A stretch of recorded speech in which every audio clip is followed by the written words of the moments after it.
aí, turminha, beleza? Para você que não me conhece, eu sou o professor Anderson Moreira, de Ciências e Biologia, e hoje nós vamos começar o nosso curso de Ciências para o Ensino Fundamental. Esse ano vou gravar mais o sexto e sétimo ano, tá? E vou ter como base esse livro aqui, que é o Telares, do Fernando Gervan de Nadder e da Helena Paca, tá? Então os exercícios que eu vou fazer, o material base está todo aqui. Vou também seguir o cronograma do Contínuo da Prefeitura de Salvador, o Contínuo 2020-2021. Hoje nós vamos começar com estruturas da Terra, tudo isso depois da vinheta. Vai!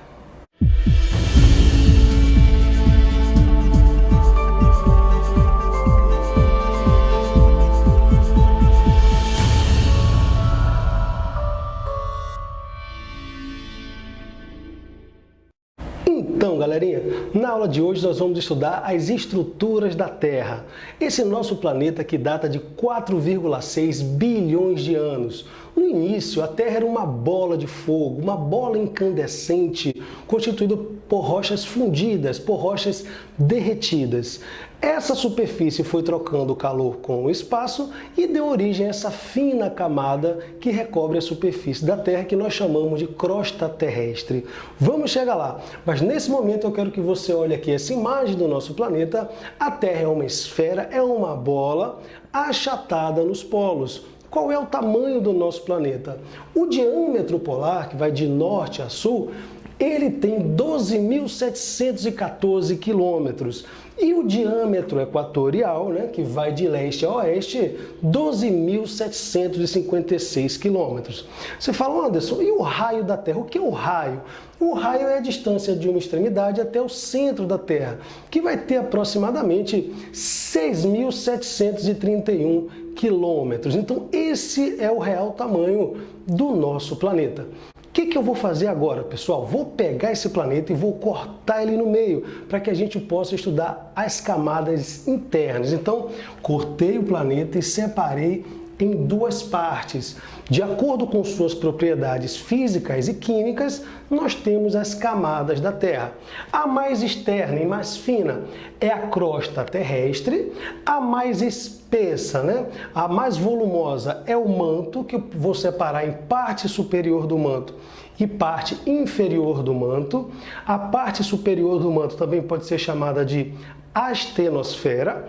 E aqui em laranjinha eu tenho o núcleo externo e o núcleo interno. Vou discutir tudo isso com detalhe. Então, mais uma vez, para a gente gravar, a parte mais externa é a crosta, o manto vem logo em seguida mais embaixo, a parte superior e a parte inferior do manto, e o núcleo externo e o núcleo interno. Na parte mais externa, se eu pego a parte superior do manto junto com a crosta terrestre, eu tenho a litosfera, tá? Lito quer dizer rocha, é a parte rochosa do nosso planeta. De acordo com as propriedades físicas, eu também posso chamar o núcleo, por exemplo, de endosfera. Endo quer dizer interno, a parte mais interna, endosfera. A região intermediária do meio, que é o manto, a mesosfera. Meso quer dizer intermediário. O manto externo, que é a astenosfera, e a parte mais externa, que é a litosfera. Então, eu também posso classificar assim: endosfera, mesosfera, astenosfera e litosfera, tá bom? Observe que eu tenho aqui, ó, descontinuidades, limites entre a crosta, por exemplo, e o manto. Eu chamo essa primeira descontinuidade de descontinuidade de Mohorovicic, porque foi o croata que estudou isso, ele deu esse nome. Então eu tenho aqui também a descontinuidade entre o manto e o núcleo, que é a chamada descontinuidade de Gutenberg.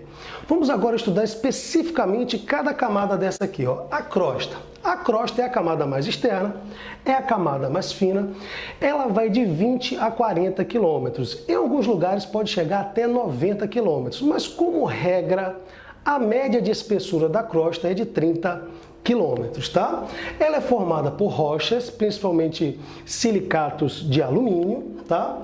E é onde estão os continentes e os oceanos. Então a crosta ela é dividida também em parte continental e parte oceânica. Nós estamos aqui sobre a crosta, que é dividida em placas tectônicas.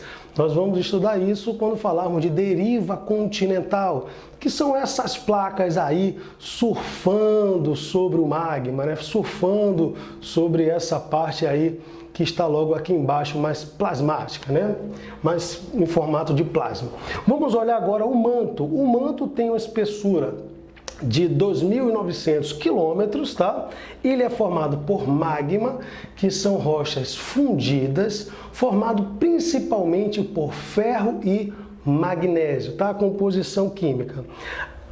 Eu chamo de magma quando ele está lá embaixo, tá?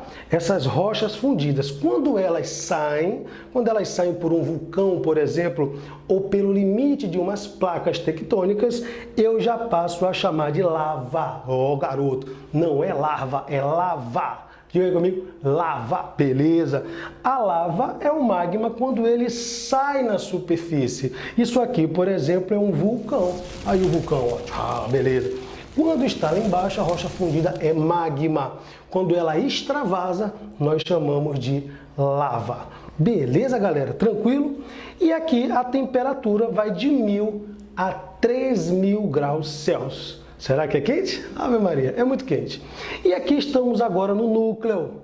O núcleo externo e o núcleo interno. Lembre-se, o núcleo externo ele é líquido e o núcleo interno ele é sólido.